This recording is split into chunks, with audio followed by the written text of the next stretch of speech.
رسول اللہ صلی اللہ علیہ وسلم نے فرمایا کہ پہلے زمانے میں ایک بادشاہ تھا، اس کے یہاں ایک جادوگر تھا۔ جب جادوگر بوڑھا ہوا تو اس نے بادشاہ سے کہا کہ میں اب بوڑھا ہو گیا ہوں اور میری موت کا وقت قریب آ رہا ہے، مجھے کوئی بچہ سونپ دو، میں اسے جادو سکھا دوں۔ چنانچہ ایک ذہین لڑکا کو وہ تعلیم دینے لگا۔ لڑکا اس کے یہاں جاتا تو راستے میں ایک راہب کا گھر پڑتا، جہاں وہ عبادت میں اور وعظ و نصیحت میں مشغول ہوتا۔ یہ بھی کھڑا ہو جاتا اور اس کا طریقہ عبادت کو دیکھتا اور وعظ سنتا۔ آتے جاتے یہاں رک جایا کرتا تھا۔ جادوگر بھی مارتا اور باپ بھی، کیونکہ وہاں وہ دیر سے پہنچتا اور یہاں یہ دیر سے آتا۔ ایک دن بچے نے راہب کے سامنے یہ شکایت پیش کی۔ راہب نے کہا، جب جادوگر تم سے پوچھے کہ کیوں دیر ہو گئی تو کہنا کہ گھر والوں نے روک لیا تھا، گھر والے بگڑے تو کہنا کہ جادوگر نے روک لیا تھا۔ یوں ہی ایک زمانہ گزر گیا کہ ایک طرف وہ جادو سیکھتا تھا اور دوسری طرف کلام اللہ اور دین اللہ سیکھتا تھا۔ ایک دن یہ دیکھتا کہ راستے میں ایک زبردست ہیبت ناک سانپ پڑا ہے، جس میں لوگوں کی آمد و رفت بند رکھی ہے۔ ادھر والے ادھر اور ادھر والے ادھر ہیں اور سب لوگ ادھر ادھر پریشان کھڑے ہیں۔ اس نے اپنے دل میں سوچا کہ آج موقع ہے کہ میں امتحان لوں، راہب کا دین اللہ کو پسند ہے یا جادوگر کا۔ اس نے ایک پتھر اٹھا کر اور یہ کہہ کر پھینکا کہ اے اللہ، اگر تیرے نزدیک راہب کا دین جادوگر کی تعلیم سے زیادہ محبوب ہے تو اس بلا سے نجات مل جائے۔ پتھر لگتے ہی وہ جانور ہلاک ہو گیا اور لوگوں کا آنا جانا شروع ہو گیا۔ اور پھر لڑکے نے جا کر راہب کو خبر دی۔ اس نے کہا، پیارے بچے، آج کے دن وہ مجھ سے افضل ہے۔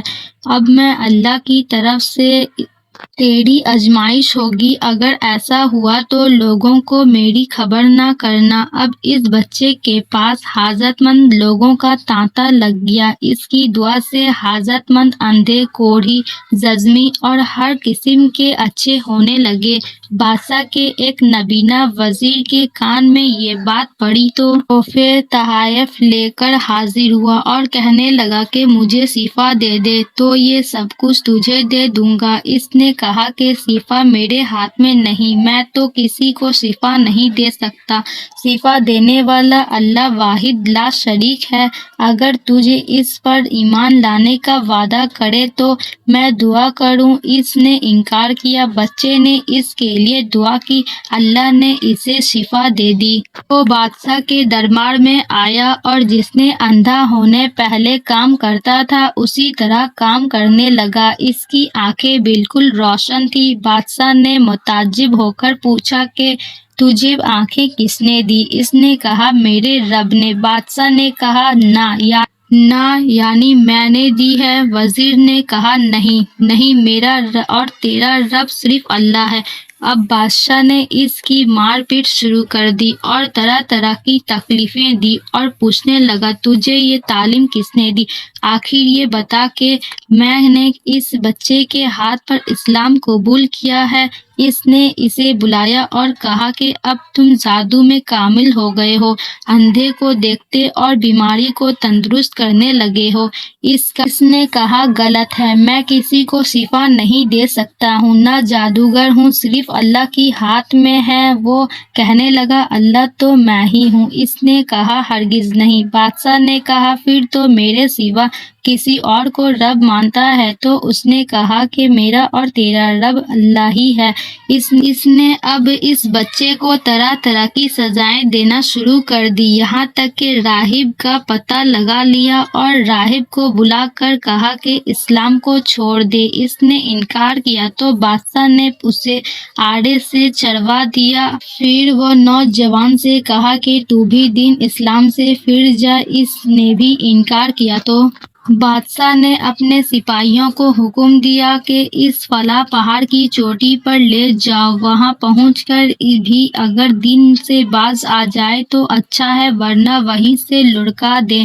چنانچہ سپاہی نے اسے پتھر کی چوٹی پر لے گیا۔ جب اسے دھکا دینا چاہا تو اس نے اللہ سے دعا کی، اے اللہ، جس طرح تو چاہے مجھے اسے نجات دے۔ اس دعا کے ساتھ ہی پہاڑ ہلا اور سب سپاہی لڑک گئے، صرف وہی بچہ ہی باقی بچا رہا۔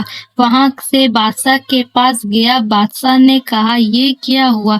میرے سب سپاہی کہاں ہیں؟ بچے نے کہا، اللہ نے مجھے بچا لیا، وہ سب ہلاک ہو گئے۔ بادشاہ نے اپنے دوسرے سپاہیوں کو حکم دیا کہ اسے کشتی میں بٹھا کر لے جاؤ اور سمندر میں پھینک آؤ۔